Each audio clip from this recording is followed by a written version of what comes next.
Hello, friends, and welcome to this last episode of the Deceptive Yeast out of Mark chapter 8. And again, in this passage, Jesus is trying to warn his disciples about the yeast of the Pharisees and the yeast of Herod.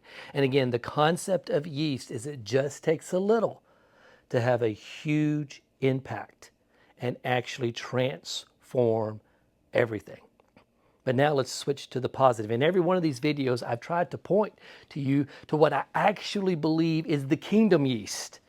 Instead of the yeast of the Pharisees or the yeast of Herod, the kingdom yeast that we're actually supposed to be putting everywhere we go. And I believe it to be love.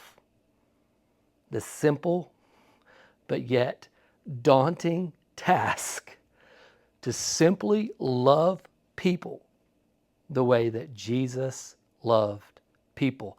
That is the answer, the only answer to transform culture around us. And it just takes a little, something that we might consider insignificant. If it's the love of Jesus, the power of heaven is in it. Jesus speaks of this in Matthew chapter 13, verse 31, when he said this. He told them another parable. The kingdom of heaven is like a mustard seed, which a man took and planted in his field. Though it is the smallest of all seeds, yet when it grows, it is the largest of garden plants and becomes a tree, so that the birds come and perch in its branches. He told them yet another parable. The kingdom of heaven is like yeast that a woman took and mixed into about 60 pounds of flour until it worked all through the dough. In other words, the idea is a little bit of yeast.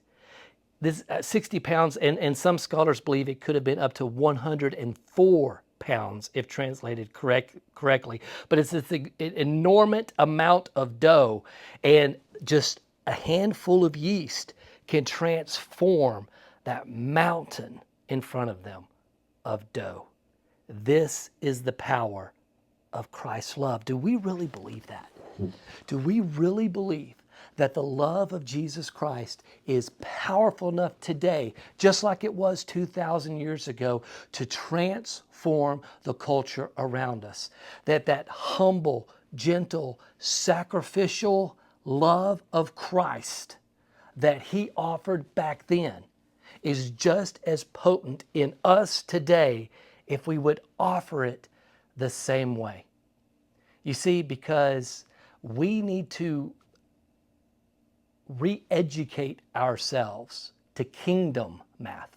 When we go back to our passage here in Mark chapter 8, listen to Jesus trying to get his disciples to understand what he's trying to tell them about the yeast of the Pharisees and the yeast of Herod and this positive yeast that we're talking about this time. Why are you talking about having no bread? Are your hearts hardened? Do you have eyes but fail to see and ears but fail to hear? And don't you remember, here it is. Here's the kingdom math.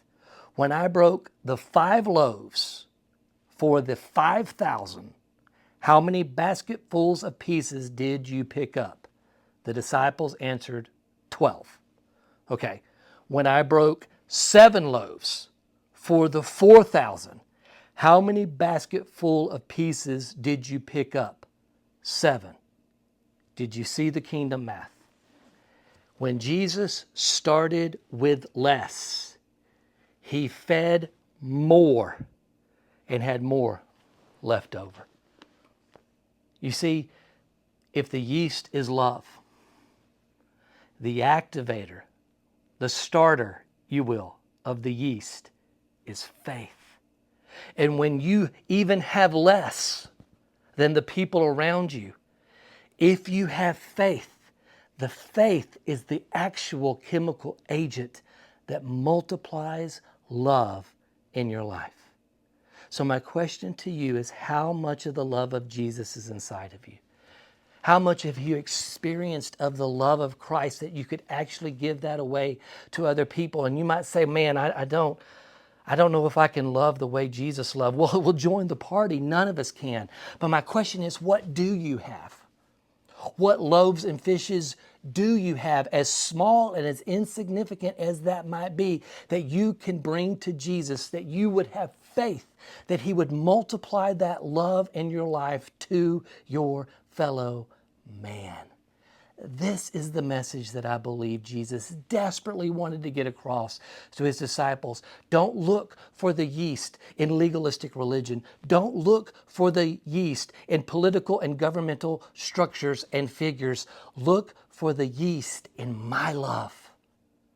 And whatever small amount you've been able to receive and understand, if you would just have faith and bring that to me, I would feed through you, through my love, thousands and thousands and thousands of people, and culture would actually be transformed.